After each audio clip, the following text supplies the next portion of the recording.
काय सूचना केल्या? आज या ठिकाणी नगर अभियंत्याचा जो स्टोअर विभाग आहे, महानगरपालिकेचा जो आपला स्टोअर विभाग आहे,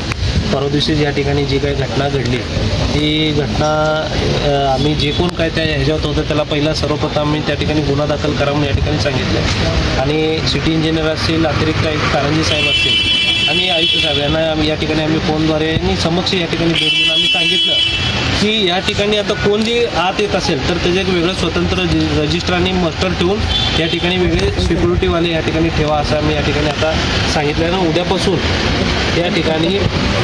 कायम रजिस्टर आणि सिक्युरिटी गार्ड या ठिकाणी उपस्थित राहून त्यांचं जे कोण आतमध्ये येतील, भले ते महानगरपालिकेचे कर्मचारी असतील, त्यांच्या आतमध्ये एंट्री होत असताना या ठिकाणी त्यांची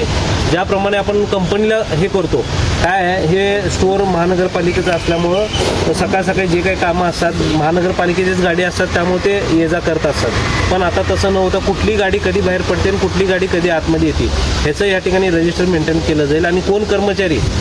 आत येईल आणि कोण कर्मचारी बाहेर जाईल ह्याचं देखील या ठिकाणी नोंदी राहणार आहे. आणि स्टोअर विभागातील आता आज आपण बघितलं नगर अभियंत्याचं प्रशासन विभागातील काही सामान या ठिकाणी आहे आणि तसंच जे आपण बाहेरून जे कारवाई करतो ती देखील मटेरियल या ठिकाणी आणून इथून दंडाची कारवाई आपण त्यांचं जे काय दंड निघतं आपण त्यांना पावती करून हे सर्व मटेरियल आपण त्यांना संबंधित व्यक्तीला आपण परत देत असतो, त्याच्यावर दंड कारवाई करू.